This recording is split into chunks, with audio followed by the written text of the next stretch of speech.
Tonight, you'll witness 3 terrifying winter nightmares, each more shocking than the last. Can you survive the horrors that unfold in the dead of night? Stay with us as we take you through chilling moments that will grip your heart, freeze your blood, and haunt your thoughts long after the screen goes dark.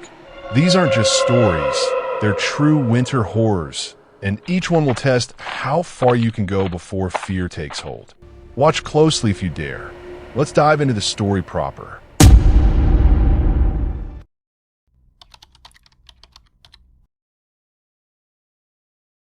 I should have kept driving through the storm, because pulling into that rest stop is the only choice I've ever made that still tightens my chest when I replay it years later. I was crossing Montana late at night for the holidays, windshield wipers slapping uselessly against curtains of snow while my headlights carved narrow tunnels through drifting darkness, cell service flickering once and then vanishing entirely. The road felt endless, swallowed by white static. And when a glowing sign for a rest area finally appeared ahead, it looked staged, like something placed there deliberately to lure tired drivers off the highway.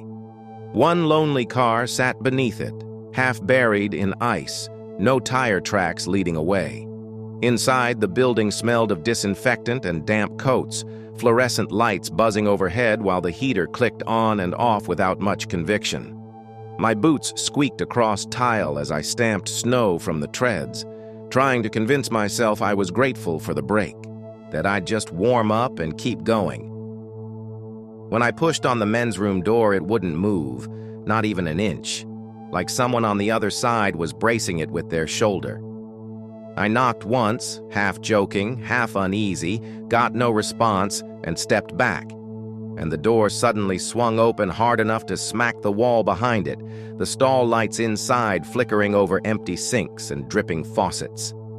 I left faster than I meant to, pulse thudding in my ears, telling myself I'd imagined resistance that wasn't really there. Snow slapped my face the second I stepped outside. I headed for my car and froze when I noticed a man standing several rows away, barely visible through the swirl, pacing in tight circles while holding a phone to his ear. The screen glowed too bright against the dark, lighting up his face whenever he turned, and he kept glancing in my direction like he was checking whether I was still there. I unlocked my door quickly, hands numb, and that was when another figure burst from the entrance behind him and sprinted across the lot, boots kicking up powder as he cut straight toward me. I dove into the driver's seat and threw the car into reverse, engine whining as the tires spun uselessly on packed ice. One of them shouted something I couldn't hear over the wind and rushed forward, arm cocked, something dark flashing through the air and striking the windshield with a sharp crack inches from my face before sliding down in the unmistakable outline of a blade. The glass spider-webbed but held. Adrenaline drowned everything else. I rocked the car, slammed the gas again, felt the tires catch for half a second, then lurched free and fishtailed onto the highway without looking back. I didn't stop driving for 2 hours. When service returned, I called police from a gas station, hands still trembling, trying to describe faces I hadn't really seen and movements that blurred together in memory. Later, they told me the abandoned car belonged to a man reported missing after pulling over to sleep during the storm. No one had seen him since. The rest stop cameras were down that night, knocked out by weather, and the tracks in the lot were already buried by fresh snow by the time officers arrived. I still think about that bathroom door sometimes and wonder whether someone had been holding it shut because they weren't finished yet, and whether I'd walked inside seconds after the man who never made it back to his car.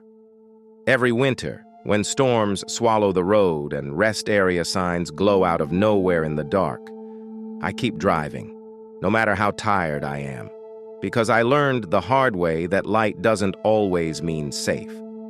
And some places only stay open long, enough to catch whoever needs them most. Imagine being stranded in a blizzard only to find someone is watching you, with something deadly in mind. It's more shocking than you could ever imagine. Don't forget to subscribe because these true horror encounters are just the beginning and the nightmares are far from over.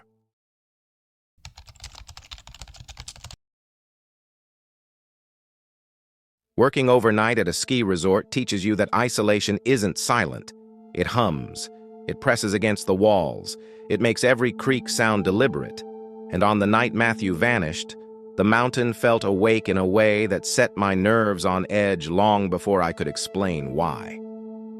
I handled maintenance and light security, drifting through empty rental shops and locked lodges with only fluorescent lights buzzing above me while wind battered the windows hard enough to sound like knuckles tapping glass. And when I checked one of the outer doors near the parking lot, I noticed a single line of footprints leading straight up to it, half filled by drifting snow before disappearing where the plows had scraped the pavement clean. I radioed the office out of habit, got static in return, and told myself it was probably some idiot trying to sneak onto the slopes early or a drunk guest wandering where they didn't belong. The uneasy feeling didn't fade. Every corridor seemed longer than usual, every shadow deeper, and when Matthew finally appeared at the far end of the hallway, he was breathing hard despite the warmth inside, his face pale, his eyes flicking behind me, as if he expected someone to step out of the dark. We barely talked during shifts, but when I mentioned the tracks, his shoulders jumped and he muttered something about animals before backing away and disappearing into his wing so fast it felt rehearsed. I stood there longer than I meant to, listening to the hum of heaters and the distant howl of wind, wondering whether he'd seen something I hadn't. 30 minutes later, a violent crash echoed through the service corridor, sharp enough to make me drop my flashlight.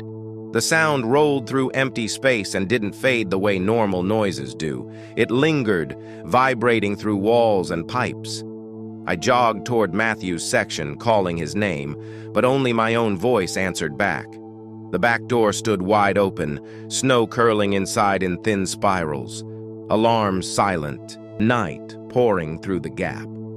A dragged set of footprints began at the threshold and cut across the service road toward the ski lifts, then veered off into the tree line, where darkness thickened into something that felt physical. What would you do if the only footprints you could follow led deep into the dark woods, and your coworker disappeared without a trace? Keep watching to uncover the terrifying events that no one expected. I followed just far enough to regret it. The cold bit through my boots, wind stung my eyes, and the forest swallowed sound until I could hear my own pulse. Then I saw the silhouette near the trees. It wasn't wearing resort gear. It wasn't moving. It stood sideways, head tilted like it was listening to something behind it or waiting for me to come closer. I backed up slowly, branches cracking underfoot, and when the shape shifted even a little, I turned and ran. Inside, I locked myself in an office and called police with hands that wouldn't stop shaking, trying to explain footprints and open doors, and a coworker who had simply evaporated into snow. While I waited, every noise sounded like someone testing a handle or brushing past the wall outside, and I kept imagining the silhouette standing just beyond the frosted glass, patient, watching.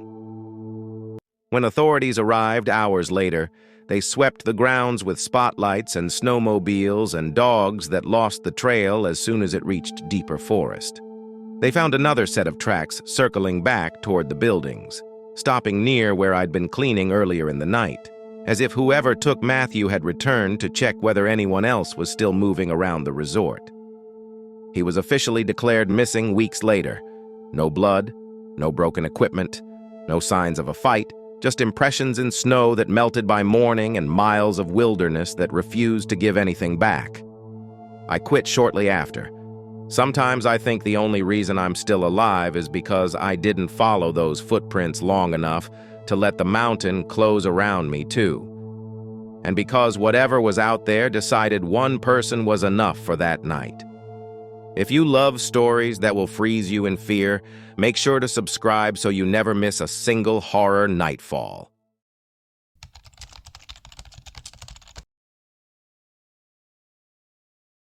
I didn't go looking for trouble on New Year's night. It felt like it had already chosen me long before I ever stepped outside, waiting patiently while I sat on my couch half-buzzed and restless, flipping through holiday movies after the Times Square countdown dissolved into static and commercials. The house felt too quiet, the kind of quiet that presses against your ears and makes your own breathing sound amplified, and sometime after 2 in the morning the idea of taking a walk slipped into my head and refused to leave.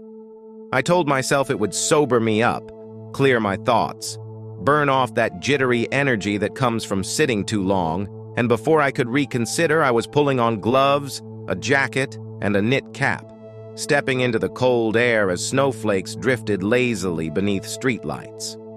The neighborhood looked artificial, like a holiday postcard. No one lived inside anymore. Christmas lights blinked on porches and hedges, but every window was dark. Every driveway empty, every street abandoned. No distant music, no engines, no laughter, just the soft hiss of falling snow and the steady crunch of my boots as I wandered without direction, drifting through streets I'd walked 100 times until I found myself standing at the edge of the local park where the sidewalks ended and a narrow trail disappeared between bare trees. I hesitated, then followed it, telling myself a change of scenery would make the walk interesting. The snow grew deeper with every step, tugging at my ankles, and the darkness sharpened until it felt solid, like something I could run into if I wasn't careful.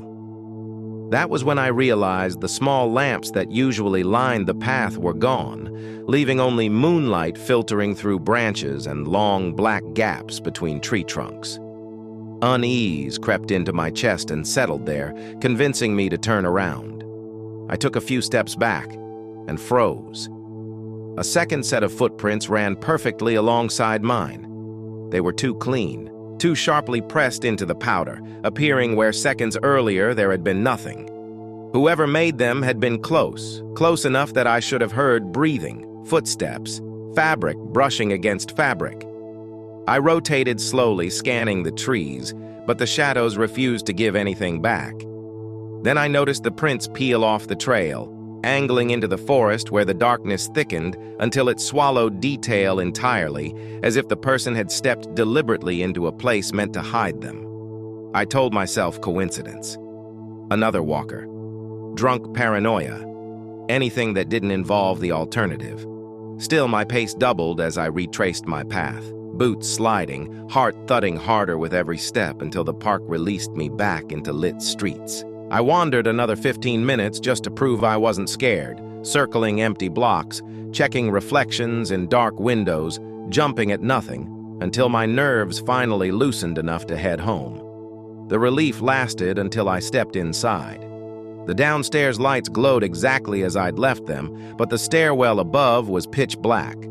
I stopped in the entryway, jacket still zipped, cold clinging to me, trying to remember whether I'd shut them off before leaving. I never do. Not when I'm home, not when I leave for 5 minutes, not ever. I climbed slowly, flipping the switch at the landing, light spilling into the hallway, then moved room to room, peeking inside, scanning corners, closets, underbeds, closing each door behind me without consciously deciding to. It felt automatic, rehearsed, like my body had slipped into a routine it shouldn't know. When I turned back toward the stairs, the first bedroom door stood open again. Wide, silent, my stomach folded inward.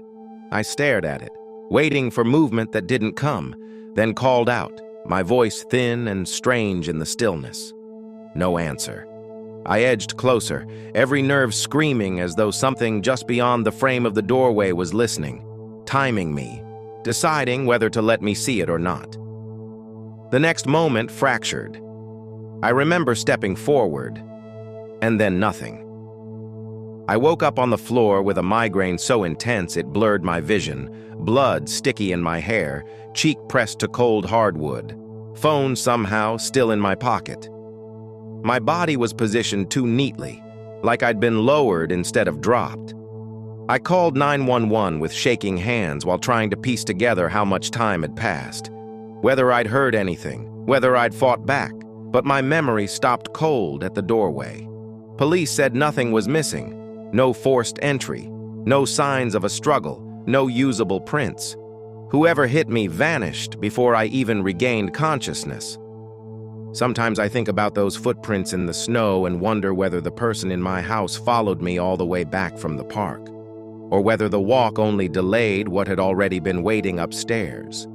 Can you imagine being alone on New Year's, only to realize someone has been inside your house while you slept? What will be your reaction? If you like the story and you want more heart-pounding, true horror stories like this, hit that subscribe button now and join our nightmare hunting community.